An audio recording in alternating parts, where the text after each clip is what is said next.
రిజర్వేషన్ల రద్దుకు బీజేపీ కుట్ర చేస్తోందని ఫైర్ అయ్యారు కాంగ్రెస్ నేతలు. ప్రధాని మోదీ బీసీలని చెప్పుకుంటూ బీసీలకు అన్యాయం చేస్తున్నారని ఆగ్రహం వ్యక్తం చేశారు. 10 ఏళ్లలో రాష్ట్రానికి కేంద్రం అన్యాయం చేసిందని ఆరోపించారు. ఉత్తర రాష్ట్రాలతో సమానంగా రాష్ట్రానికి నిధులివ్వమంటే మోదీ సర్కార్ గాడిద గుడ్డిచ్చిందన్నారు కాంగ్రెస్ నేతలు.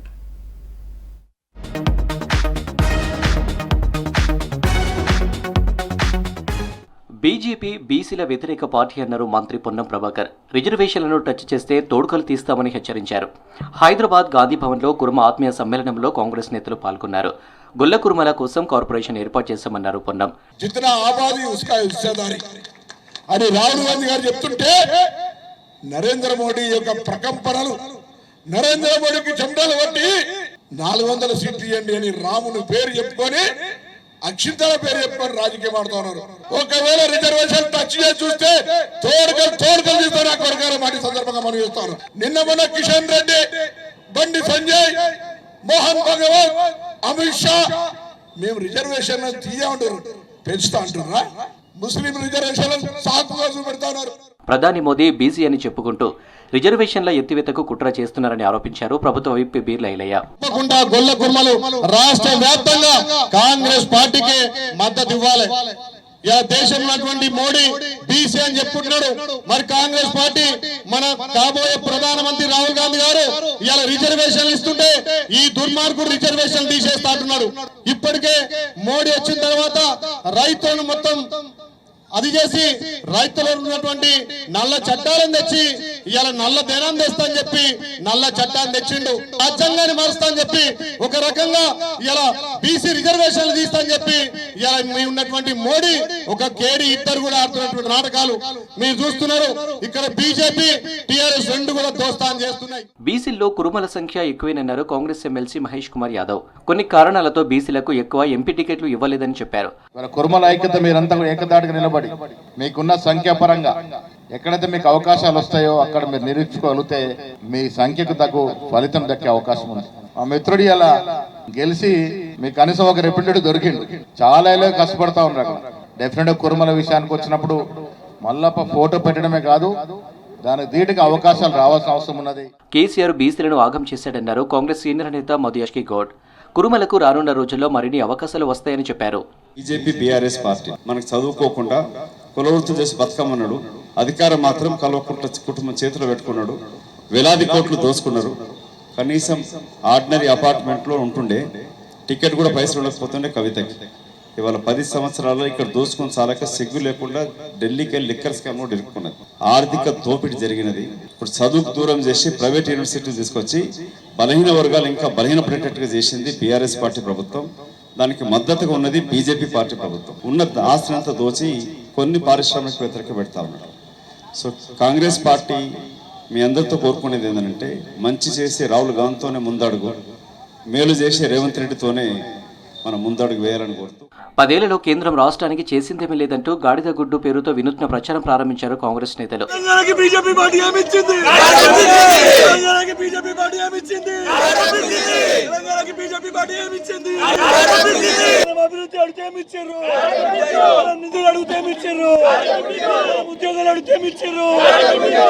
మేడారం జాతరకు జాతీయ హోదా ఇవ్వలేదన్నారు కాంగ్రెస్ ఎమ్మెల్సీ బలమురి వెంకట్.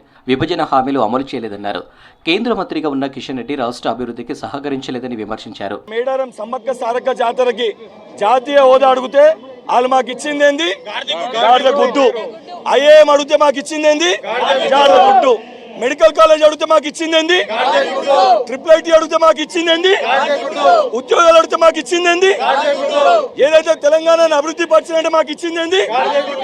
ఏదైతే బీజేపీ పార్టీ తెలంగాణ పట్ల చూపించే ఒక వివక్షకి నిరసనగా బీజేపీ పార్టీ ఇక్కడ ఉన్న కేంద్ర మంత్రి కిషన్ రెడ్డి గాని ఎన్ని నిధులు తీసుకొచ్చారు, మేము చెప్పిన హామీలో ఎన్ని హామీలు ఇచ్చిరో చెప్పాలని చెప్పి ఏదైతే కిషన్ రెడ్డి గారికి సవాల్ విసురుతున్నారు. రిజర్వేషన్లు తొలగిస్తే ఊరుకోబోమని హెచ్చరించారు కాంగ్రెస్ నేతలు అద్దంకి దయాకర్, బెల్లెహ నాయక్. మోదీ సర్కారు ప్రభుత్వ సంస్థలను నిర్వీర్యం చేసిందని ఫైర్ అయ్యారు. తెలంగాణపై కేంద్రం వివక్ష చూపెడుతుందని ఆరోపించారు. ఈ దేశంలో రిజర్వేషన్ వర్గాలు ఎస్సీలు, ఎస్టీలు, ఓబీసీలు, మైనారిటీలు, మహిళలు మిమ్మల్ని తన్ని దేశం పారిపోయేదానిక తంతరని చెప్పి బీజేపీ ఆర్ఎస్ఎస్కు హెచ్చరిస్తున్నాం. నీ సొమ్మ నీ అబ్బ సొత్త. ఇలా మతంతో రాజకీయాలు చేస్తారు, రిజర్వేషన్లతో రాజకీయం చేస్తారు, పాకిస్తాన్తో రాజకీయం చేస్తారు. మీరు అభివృద్ధి సంక్షేమంతో రాజకీయం చేయరు అంటే చెయ్యరు. ఏం చేస్తారంటే గాడిది గుడ్డు చేస్తారు. బీసీలు, ఎస్సీలు, ఎస్టీలు హిందువులు కాదా? బీసీలు, ఎస్సీలు, ఎస్టీలు ఇవాళ ఈ దేశంలో ఉన్నటువంటి మిగతా వర్గాలతో సమానమైనటువంటి అభివృద్ధి చెందడం బీజేపీకి ఇష్టం లేదా? అభివృద్ధి జరగాలని దానికి కావాల్సినటువంటి ప్రణాళిక తయారు చేయాలనేటటువంటి ఉద్దేశంతో బీసీ జనగణన చేసి మొత్తం ఏ వర్గాలు ఏ స్థాయిలో ఉన్నారనే వాస్తవాలు బయటికి తీద్దామంటే ఎందుకు బీజేపీ దాన్ని డైవర్ట్ చేసే పాలిటిక్స్ పూనుకుంటున్నది? కేంద్రం తెలంగాణకు చేసిన అన్యాయాన్ని ప్రజలకు వివరిస్తామన్నారు కాంగ్రెస్ నేతలు. రాష్ట్ర అభివృద్ధి తమతోనే సాధ్యమని చెప్పారు. 10 ఏళ్లలో బీసీల కోసం కేంద్రం అనేక సంక్షేమ పథకాలు తీసుకువచ్చిందన్నారు ఆ పార్టీ చేవెళ్ల ఎంపీ అభ్యర్థి కొండా విశ్వేశ్వర్రెడ్డి. విశ్వకర్మ యోజనతో బీసీల కుల వృత్తులను ప్రోత్సహించిందని చెప్పారు. వికారాబాద్ జిల్లా పూడూరు, పరిగి, కుల్కచర్ల మండలాల్లో ఇంటింటి ప్రచారం నిర్వహించారు. పరిగిలో ఓబీసీ మోర్చా సమావేశంలో విశ్వేశ్వర్రెడ్డి పాల్గొన్నారు. రాష్ట్రంలో 12 ఎంపీ సీట్లు గెలుస్తామని చెప్పారు.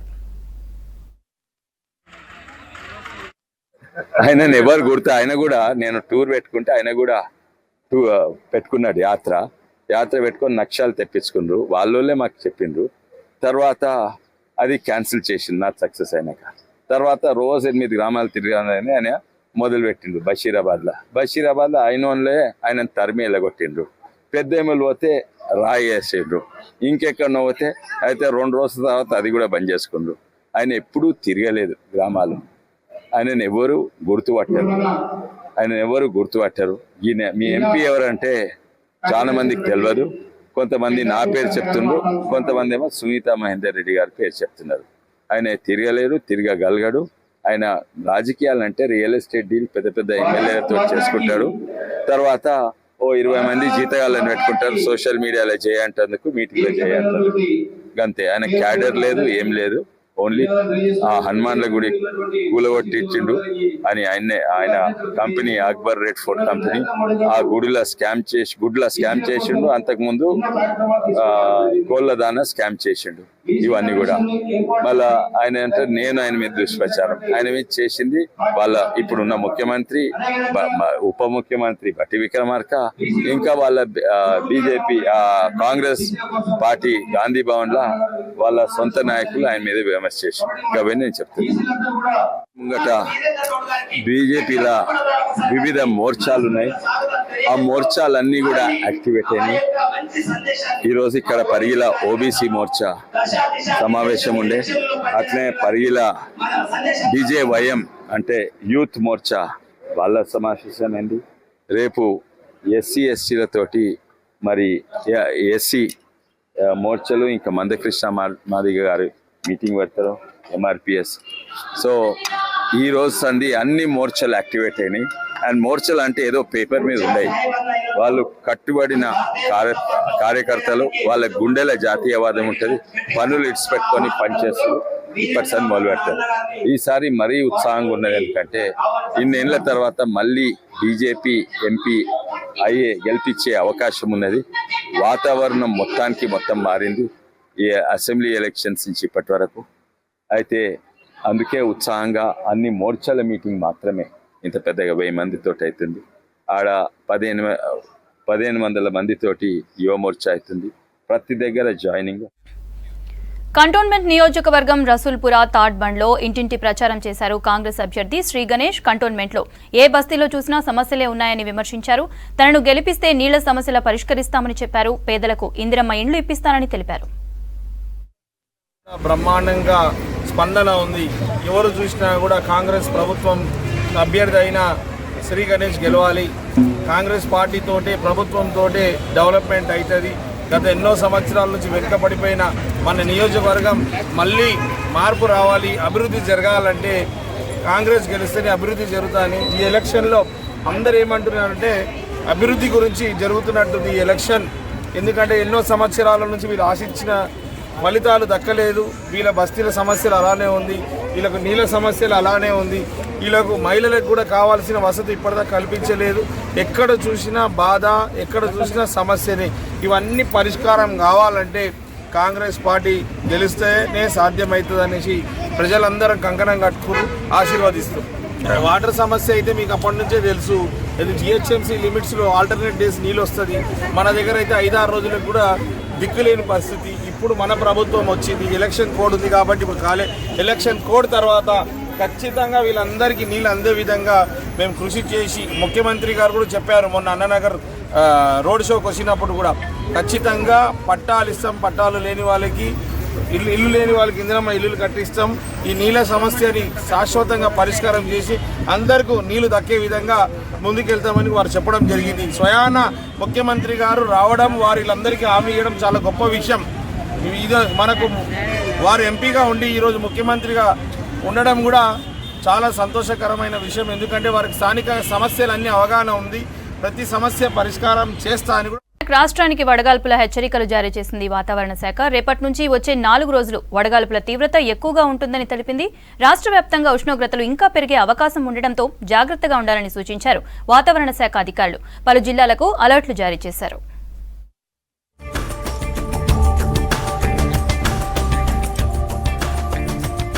రాష్ట్రంపై బాణుడు నిప్పులు కురిపిస్తున్నాడు. గతంలో కంటే ఈ ఏడాది అధిక స్థాయిలో గరిష్ట ఉష్ణోగ్రతలు నమోదవుతున్నాయి. ఈసారి మార్చి నెల నుండే ఎండల తీవ్రత పెరిగింది. గత ఏడాది ఇదే సమయంలో 42 నుండి 43 డిగ్రీల ఉష్ణోగ్రతలు నమోదైతే ప్రస్తుతం 44 నుండి 45 డిగ్రీల టెంపరేచర్లు రికార్డయ్యాయి. మేలో ఉష్ణోగ్రతలు ఇంకా పెరిగే అవకాశం ఉందన్నారు వాతావరణ శాఖ అధికారులు. హైదరాబాద్ లోనూ రికార్డు స్థాయిలో టెంపరేచర్స్ రికార్డవుతాయని చెప్పారు.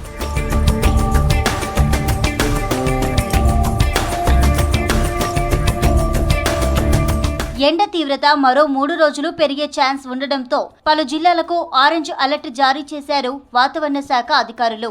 నిర్మల్, మంచిర్యాల, నిజామాబాద్, కామారెడ్డి, జయశంకర్ భూపాలపల్లి, జగిత్యాల, రాజన్న సిరిసిల్ల, పెద్దపల్లి, కరీంనగర్, ములుగు, ఖమ్మం, కొత్తగూడెం, భద్రాద్రి కొత్తగూడెం, నల్గొండ, సూర్యాపేట్, జోగులాంబ గద్వాల్, నారాయణపేట, వనపర్తి, నాగర్ కర్నూల్ జిల్లాల్లో ఉష్ణోగ్రతలు 43 నుండి 45 డిగ్రీలు నమోదవుతున్నాయని చెప్పారు. రాష్ట్రంలో ఎండల తీవ్రత పెరగడానికి ఎల్నినో బలహీనపడడమే కారణమన్నారు వాతావరణ శాఖ అధికారులు. కర్ణాటక మీద ఉత్తర, దక్షిణ ద్రోణులు ఉండడంతో రాష్ట్రంలో వర్షాలు తగ్గడం వల్ల కూడా పొడి వాతావరణం ఉంటుందని చెప్పారు. అత్యధిక ఉష్ణోగ్రతలు నమోదవుతున్న నిర్మల్, జయశంకర్ భూపాలపల్లి, కరీంనగర్, ములుగు, వరంగల్, హన్మకొండ, ఖమ్మం, భద్రాద్రి కొత్తగూడెం, మహబూబ్ నగర్, కామారెడ్డి, నిజామాబాద్, నాగర్ కర్నూల్, వనపర్తి జిల్లాల్లో ఎల్లో అలర్ట్ కొనసాగుతోందని చెప్పారు. ఈ జిల్లాలతో పాటు రాష్ట్రంలోని చాలా ప్రాంతాల్లో 42 నుంచి 45 డిగ్రీల వరకు టెంపరేచర్స్ నమోదవుతాయని హెచ్చరించారు. మనకి దక్షిణ దిశ నుంచి గాలులు వేస్తున్నప్పటికీ ఈ ద్రోణుల యొక్క ప్రభావం చాలా తక్కువగా ఉండడం వల్ల దాదాపుగా గత 4 రోజుల నుంచి కూడా పొడి వాతావరణంగా ఉంటూనే మనకి రాష్ట్రంలో ఉష్ణోగ్రతలు 40 డిగ్రీల పైన నమోదవుతూ వస్తూ ఉన్నాయి. గత 24 గంటల్లో చూసుకున్నట్లయితే దాదాపుగా ఖమ్మం, భద్రాద్రి కొత్తగూడెంలో 43 డిగ్రీల కంటే అధికంగా ఉష్ణోగ్రత నమోదవడం జరిగింది. ఇదే విధంగా వచ్చే వారం రోజులు కూడా ఉండే అవకాశం అయితే కనిపిస్తుంది. రాష్ట్రం మొత్తం మీదుగా పొడి వాతావరణం ఏర్పడే అవకాశం కనిపిస్తుంది. అలాగే వచ్చే 4 రోజులు కూడా మనకి పలు జిల్లాల్లోని వడగాల్పులు వీచే అవకాశం కూడా కనిపిస్తుంది. మార్చి నుంచే మనకి ఉష్ణోగ్రతలు అధికంగా ఉండడం నమోదవుతూ వస్తూ ఉన్నాయి. దీనికి ఒక కారణం అనేది ఎల్నినో కారణం కింద చెప్పుకోవచ్చు. ఎల్నినో బలహీనపడే దశలోని కొద్దిగా మనకి ఉష్ణోగ్రతలు అధికంగా నమోదవుతూ వస్తూ ఉన్నాయి. అదేవిధంగా మనకి ఇంకో కారణం ఏంటంటే మనకి యాంటీ సైక్లోన్ యొక్క పొజిషన్ అనేది ఎగ్జాక్ట్గా సెంట్రల్ ఇండియా మీదుగా ఉండడం వల్ల దాని నుంచి వచ్చే దీనివల్ల పూర్తిగా మనకి ఈ వేడిమి వాతావరణం అనేది ఏర్పడుతూ వస్తుంది అనమాట.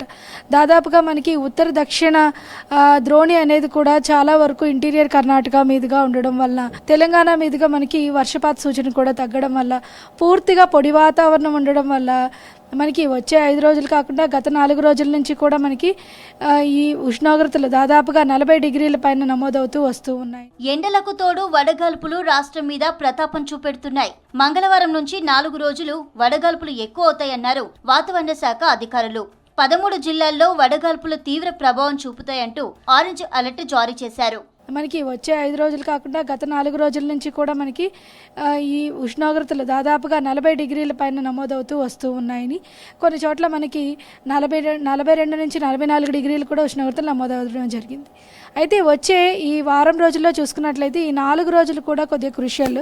ఎందుకంటే 4 రోజులు కూడా మనకి వడగాల్పులు వీచే అవకాశం ఉంది. ముఖ్యంగా నిర్మల్, జయశంకర్ భూపాలపల్లి, రాజన్న సిరిసిల్ల, కరీంనగర్, ములుగు, వరంగల్, హన్మకొండ, అదేవిధంగా ఖమ్మం, భద్రాద్రి కొత్తగూడెం, దక్షిణ తెలంగాణ జిల్లాలైన మహబూబ్ నగర్, కామారెడ్డి, నిజామాబాద్, నాగర్ కర్నూలు, వనపర్తి ఈ జిల్లాల్లోని 1-2 చోట్ల మనకి వడగాల్పులు వీచే అవకాశం ఉంది.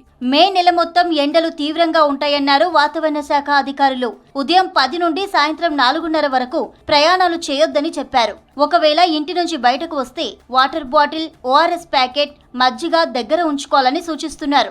ముఖ్యంగా ఎండలో పనిచేసే కార్మికులు ఖచ్చితంగా జాగ్రత్తలు తీసుకోవాలంటున్నారు వాతావరణ శాఖ అధికారులు.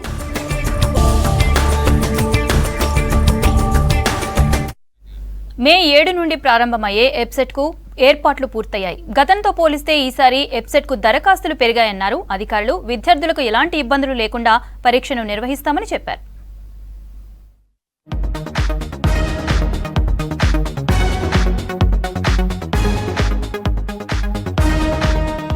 రాష్ట్రంలో ఎబ్సెట్ నిర్వహణకు రెడీ అయింది ఉన్నత విద్యామండలి. మే 7, 8న అగ్రికల్చర్, ఫార్మసీ పరీక్షలు, మే 9, 10, 11న ఇంజనీరింగ్ విభాగానికి పరీక్షలు జరగనున్నాయి. ఈ ఏడాది ఎబ్సెట్కు 3,54,803 మంది విద్యార్థులు దరఖాస్తు చేసుకున్నారు. ఎబ్సెట్కు ఏర్పాట్లు పూర్తి చేశామన్నారు ఉన్నత విద్యామండలి చైర్మన్ లింబాద్రి. విద్యార్థులు వెబ్సైట్ నుంచి హాల్ టికెట్స్ డౌన్లోడ్ చేసుకోవచ్చని చెప్పారు. 90 నిమిషాల ముందే విద్యార్థులను ఎగ్జామ్ సెంటర్లోని అనుమతిస్తామన్నారు లింబాద్రి. సేమ్ టైంలో వేరే ఎగ్జామినేషన్, కేంద్ర ప్రభుత్వం నిర్వహించేటువంటి ఎగ్జామినేషన్ కానీ ఇంకేదైనా ఉంటే ఎక్కడ టెన్షన్ పడకుండా మీరు కనుక మేము చెప్పినటువంటి వెబ్సైట్కి మీరు మెయిల్ చేయగలిగితే ఇమ్మీడియట్గా మీ కన్వీనియంట్ డేట్ ప్రకారం వాటిని అడ్జస్ట్ చేసేటువంటి ప్రయత్నం చేస్తాం. గౌరవ ముఖ్యమంత్రి గారు కూడా మాతో సమావేశం ఏర్పాటు చేసి ఈ పరీక్షలు ప్రతిష్టాత్మకమైనటువంటివి కాబట్టి అన్ని జాగ్రత్తలు తీసుకొని విద్యార్థులకు ఏ రకమైనటువంటి ఇబ్బందులు లేకుండా పరీక్షలు నిర్వహించాలని ఆదేశించడం జరిగింది. కాబట్టి మేము వాటి అన్నిటికి సంబంధించినటువంటి జాగ్రత్తలు తీసుకున్నాం. ఎండాకాలం కావడంతో పరీక్షల నిర్వహణకు మరిన్ని జాగ్రత్తలు తీసుకున్నామన్నారు జేఎన్టీయూ వీసీ కట్టా నరసింహారెడ్డి. మంచినీళ్ల వంటి సౌకర్యాలు కల్పించామని చెప్పారు. టెన్షన్ పడకుండా పరీక్షలు రాయాలని విద్యార్థులకు సూచించారు. ఒకవేళ ఏదన్నా కొద్దిగా ప్రాబ్లం ఉండి ట్రాన్స్లేషన్ దగ్గర ఏదైనా డిఫికల్టీ కనుక్కున్నట్టయితే ఇంగ్లీష్ పేపర్ని స్టాండర్డ్గా తీసుకొని ఆ ఇంగ్లీష్ వర్షన్ ప్రకారమే ఆన్సర్ చేయమని రిక్వెస్ట్ చేయండి. కొద్దిగా ఈ యొక్క పర్టికులర్ ఆస్పెక్ట్ మీరు హైలైట్ చేయాలని I'm personally requesting all of you. తర్వాత ఇప్పుడు మీకు ఈ బుక్లెట్ ఇవ్వడం జరిగింది. ఈ బుక్లెట్లో ఉన్నటువంటి దాని ప్రకారం ఇప్పుడు మీకు ఏమైనా క్వశ్చన్స్ కానీ ఉంటే మేము వీఆర్ రెడీ టు క్లారిఫై. మీకు ఏమైనా ఆబ్జెక్షన్స్ కానీ, క్వశ్చన్స్ కానీ, ఏదైనా సజెషన్స్ కానీ ఎగ్జామినేషన్ కండక్ట్ చేయడంలో కూడా మీ దృష్టికి వచ్చినటువంటి కొన్ని విషయాలు ఉంటాయి, మా దృష్టికి రాకపోవచ్చు. అటువంటి విషయాలు ఉంటే మా నోటీస్ కనుక తీసుకొచ్చినట్లయితే మేము ఆ జాగ్రత్తలు కూడా తీసుకోవడానికి సిద్ధంగా ఉన్నామని తెలియదు. ఒకరికి బదులుగా మరొకరు పరీక్ష రాయడాన్ని అరికట్టేందుకు ఈ ఏడాది ఫేషియల్ రికగ్నిషన్ అమలు చేస్తున్నామన్నారు ఎబ్సెట్ convener Deen Kumar, co convener Vijay Kumar. Biometric attendance కూడా ఉంటుందని చెప్పారు. వాటర్ బాటిల్స్, ఎలక్ట్రానిక్ పరికరాలు వంటివి ఎగ్జామ్ సెంటర్లోకి తీసుకురావద్దని సూచించారు. Exactly enter into a candidate into a hall by 9 o'clock and 9:20 that he will take the examination. We are not going to give any extra time for him, that he has to lose the time of precious time of 20 minutes.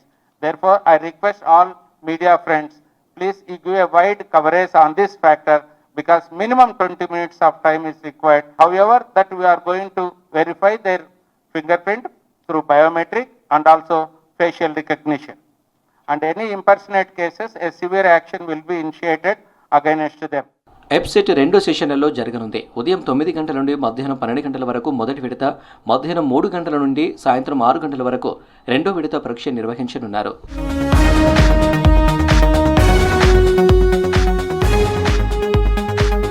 రాష్ట్రంలో వరుస road ప్రమాదాలు కలవరం సృష్టిస్తున్నాయి. గత 10 రోజుల్లో వివిధ ప్రాంతాల్లో జరిగిన ప్రమాదాల్లో దాదాపు 70 మంది చనిపోయారు. దీంతో రోడ్డు ప్రమాదాల నివారణపై ఫోకస్ పెట్టారు డీజీపీ రవి గుప్తా.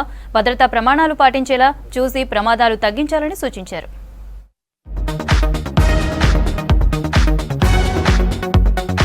రాష్ట్రంలో రోడ్డు ప్రమాదాల నివారణకు రోడ్ సేఫ్టీ క్లబ్లు ఏర్పాటు చేయాలన్నారు డీజీపీ రవి గుప్తా. జిల్లాలో డిస్ట్రిక్ట్ రోడ్ సేఫ్టీ బ్యూరో, కమిషనరేట్ల పరిధిలో కమిషనరేట్ రోడ్ సేఫ్టీ బ్యూరోలను వెంటనే ఏర్పాటు చేసుకోవాలని చెప్పారు. రోడ్డు ప్రమాదాల్లో ఎక్కువగా యువత చనిపోతున్నందున ఇంజనీరింగ్, ఎన్ఫోర్స్మెంట్, ఎడ్యుకేషన్, ఎమర్జెన్సీ విభాగాలను సమన్వయం చేసుకుంటూ ప్రమాదాలను నివారించాలని సూచించారు. హైదరాబాద్లోని తన కార్యాలయంలో రోడ్డు ప్రమాదాల నివారణపై అన్ని జిల్లాల ఎస్పీలు, కమిషనర్లతో వీడియో కాన్ఫరెన్స్ నిర్వహించారు డీజీపీ. వాహనాల సంఖ్య పెరుగుతుండటం, వాహనదారులు తగిన జాగ్రత్తలు తీసుకోకపోవడంతో ప్రమాదాల సంఖ్య పెరుగుతుందన్నారు DGP Ravi Gupta. Helmet, seat belt పెట్టుకోకపోవడం, అతివేగం, ఫోన్ మాట్లాడుతూ వాహనాలు నడపడంతో రోడ్డు ప్రమాదాలు జరుగుతున్నాయని చెప్పారు. ఈ చలన్ల ద్వారా వచ్చే నిధులతో స్పీడ్ గన్లు, బ్రీత్ అనలైజర్ల వంటి పరికరాలను కొనుగోలు చేయాలని సూచించారు. రోడ్డు ప్రమాదాలకు గల కారణాలపై నివేదిక ఇవ్వాలని ఆదేశించారు డీజీపీ రవి గుప్తా. ఎక్కువ ప్రమాదాలు జరిగిన పోలీస్ స్టేషన్ను గుర్తించాలన్నారు. ప్రమాదాలు జరుగుతున్న ప్రాంతాల్లో హెచ్చరిక బోర్డులు పెట్టాలన్నారు. రేడియం స్టిక్కర్లను ఏర్పాటు చేయాలని సూచించారు. రోడ్లపై చెట్ల పొదలను తొలగించాలన్నారు. రవాణా, వైద్య శాఖల సమన్వయంతో రోడ్డు ప్రమాదాలు నివారించడానికి చర్యలు తీసుకోవాలని సూచించారు.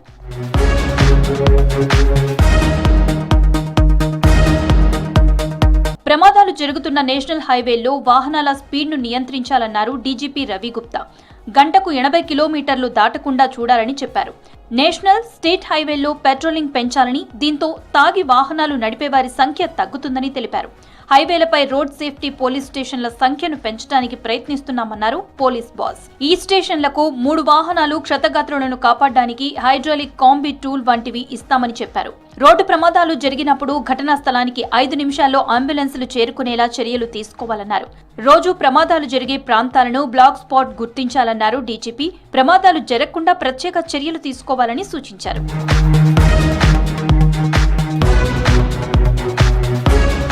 హైదరాబాద్లోని 3 కమిషనరేట్ల పరిధిలో ప్రమాదాలు ఎక్కువగా జరిగే ప్రాంతాల్లో సోలార్ లైట్లతో కూడిన అధునాతన బారికేడ్లను ఏర్పాటు చేశామన్నారు డీజీపీ. 25 ట్రాఫిక్ పోలీస్ స్టేషన్లలో రోడ్డు ప్రమాదాలు జరుగుతున్న 22 స్పాట్లను గుర్తించామని చెప్పారు. వాహనదారుల భద్రతే ధ్యేయంగా జిల్లాల్లో నిఘా వ్యవస్థను పటిష్టం చేయాలన్నారు డీజీపీ రవి గుప్తా. రోడ్డు ప్రమాదాల్లో బాధితుల ప్రాణాలు కాపాడే వారిని గుడ్ సమారిటర్ పేరిట సన్మానించాలని సూచించారు.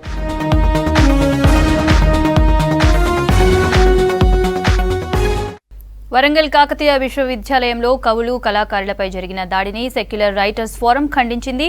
సభలోకి అక్రమంగా ప్రవేశించి దాడికి పాల్పడ్డ వారిపై చట్టపరంగా చర్యలు తీసుకోవాలని ప్రభుత్వాన్ని డిమాండ్ చేసింది. మతోన్మాదుల చర్యలకు భయపడేదే లేదని స్పష్టం చేశారు. రాజ్యాంగం విశిష్టత తెలియని మూర్ఖులకు తగిన విధంగా బుద్ధి చెప్తామని హెచ్చరించారు సెక్యులర్ రైటర్స్ ఫోరం సభ్యులు. ఒక సదస్సు నిర్వహించింది వరంగల్లో. అది లౌకిక విలువలు, సాహిత్యం గురించి. సాహిత్యంలో లౌకిక విలువల గురించి మాట్లాడుకుంటున్నాం. సాహిత్యంలో లౌకిక విలువల గురించి కూడా మాట్లాడటానికి వీల్లేదని సంఘీయుల హెచ్చరిక మాకు. కేవలం అది మాటల వరకు ఆగలేదు, చివరికి భౌతికమైనటువంటి దాడులకు పూనుకున్నారు. వీళ్ళందరి మీద దాడి ఎందుకంటే మేము లౌకికత్వం గురించి మాట్లాడుతున్నాం. దేశంలో లౌకిక విలువలు మృగ్యమవుతున్నటువంటి సందర్భంలో ఉన్నటువంటి మనందరం మాట్లాడాల్సినటువంటి మాటలు సమూహ రైటర్స్గా మేము మాట్లాడుతున్నాం. అంతకంటే ఎక్కువ చేయట్లేదు. భావ వ్యక్తీకరణ స్వేచ్ఛ మీద ఇది దాడిగా మేము భావిస్తున్నాం. ఇది మొదటిసారి జరగలేదు. జరిగిన తర్వాత కూడా వాళ్ళు దీనికి రిపెంట్ చేయట్లేదు. కేవలం ఒక భావజాలానికి సంబంధించినటువంటి వాళ్ళం కాదు, అనేక భావజాలానికి, అనేక అస్తిత్వాలకి సంబంధించినటువంటి వాళ్ళం ఒకే ఒక్క మాట మీద నిలబడ్డాం. ఏంటంటే అది ప్రజాస్వామిక హక్కుల కోసం, లౌకిక విలువల కోసం, రాజ్యాంగంలో నిర్దేశించినటువంటి ప్రాథమిక హక్కుల కోసం మేము పోరాడుతున్నాం. దాన్ని సాహిత్యంలో ఎలా తీసుకురావాలని మాత్రమే నిన్నటి ప్రయత్నం. నిన్న వరంగల్లో కాకతీయ విశ్వవిద్యాలయంలో సమూహ ఆధ్వర్యంలో ఒక రాష్ట్ర స్థాయి సదస్సు ఏర్పాటు చేసినాం. ఆ సదస్సు సాయంత్రం 4:30 వరకు సజావుగానే సాగింది. కానీ ఆ తర్వాత స్థానికంగా ఉన్నటువంటి బీజేపీ, ఏబీవీపీ మనువాద గుండాలు ఆ హాల్లోకి ప్రవేశించి అక్కడ వాళ్ళు చాలా ఆ సభని అడ్డుకునేటటువంటి ప్రయత్నం చేశారు. దాడులకి తెగబడడం, ఫ్లెక్సీలు చించేయడము, ఇట్లాంటి పనులన్నీ కూడా చేశారు. దాంతో మేము దాన్ని అడ్డుకునేటటువంటి ప్రయత్నం చేసినాము. మీకు ఏమైనా అభ్యంతరం ఉంటే యూనివర్సిటీ అధికారులకు కంప్లైంట్ చేయండి, లేదా పోలీస్ స్టేషన్లో కంప్లైంట్ చేయండి, అంతే తప్ప ఇట్లా దాడి చేయడం కరెక్ట్ కాదు అని చెప్పి కూడా చెప్పినాము. అయినా సరే వాళ్ళు మాత్రం మమ్మల్ని బయట కాపు కాసి మీటింగ్ అయిపోయి బయటకు వస్తూ ఉంటే మా మీద దాడి చేసి కొట్టేటటువంటి ప్రయత్నం చేసిండ్రు. అందులో భాగంగా కొట్టిండ్లు. ఎన్నికల కోర్టు సైబరాబాద్ లో విస్తృతంగా తనిఖీలు నిర్వహించారు ఎస్ఓటీ పోలీసులు. మేడ్చల్, శంషాబాద్, బాలానగర్, రాజేంద్ర నగర్ లో 8 ప్రాంతాల్లో సోదాలు జరిపి దాదాపు 2 కోట్ల నగదు స్వాధీనం చేసుకున్నారు. ఇందులో సరైన పత్రాలు, అనుమతులు లేకుండా బ్యాంకులకు తరలిస్తున్న 1,81,00,000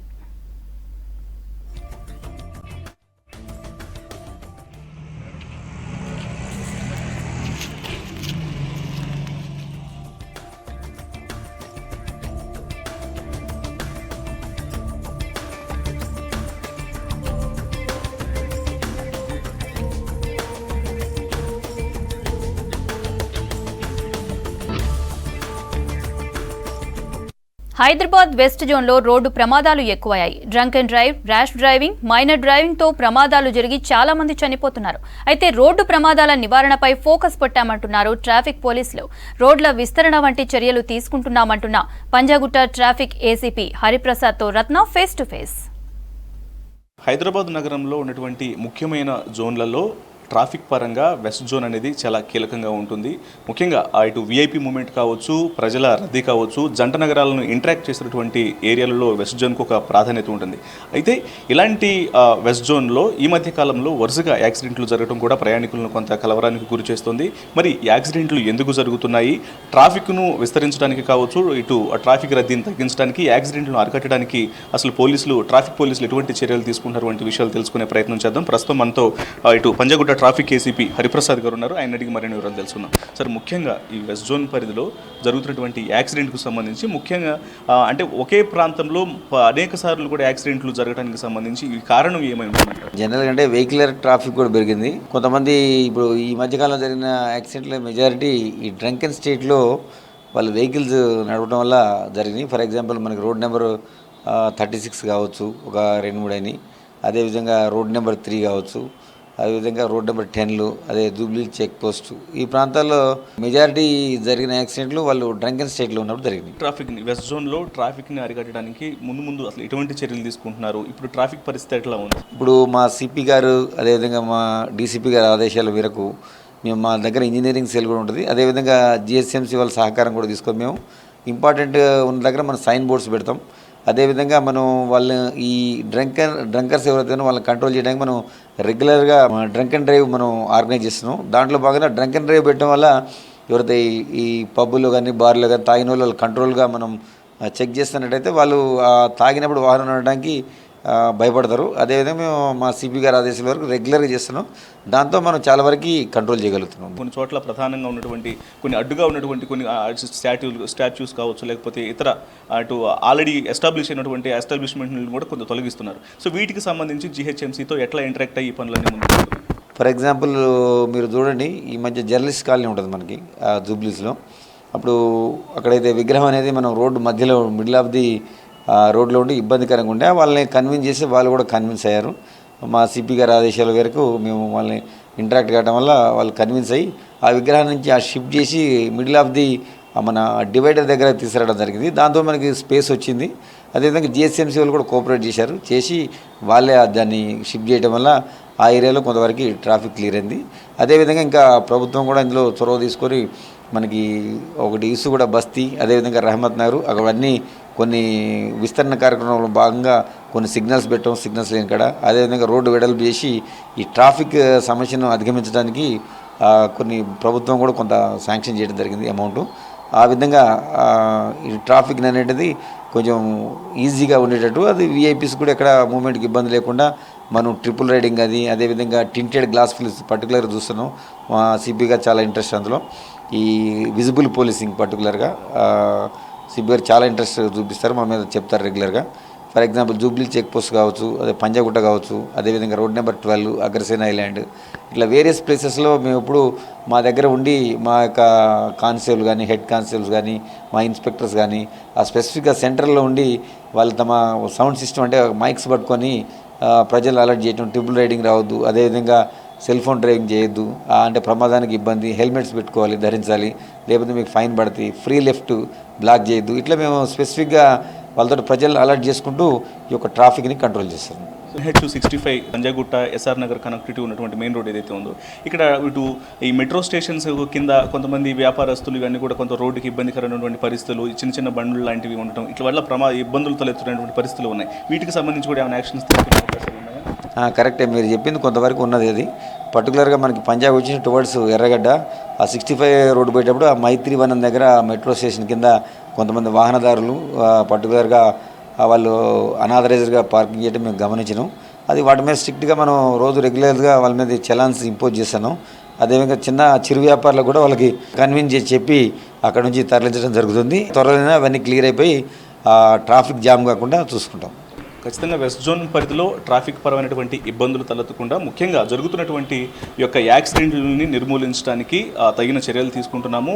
వెస్ట్ జోన్ పరిధిలో ఎటువంటి ఇబ్బందులు లేకుండా ముందు కూడా ఇటు ట్రాఫిక్ విస్తరణకు సంబంధించినటువంటి అన్ని రకాల చర్యలు తీసుకుంటూ ముందుకు పోతున్నామంటూ కూడా ట్రాఫిక్ పోలీసులు తెలియజేస్తున్నటువంటి పరిస్థితి కనిపిస్తుంది. కెమెరా పర్సన్ సిద్దిక్తో రత్నకుమార్, పంజగుట్ట.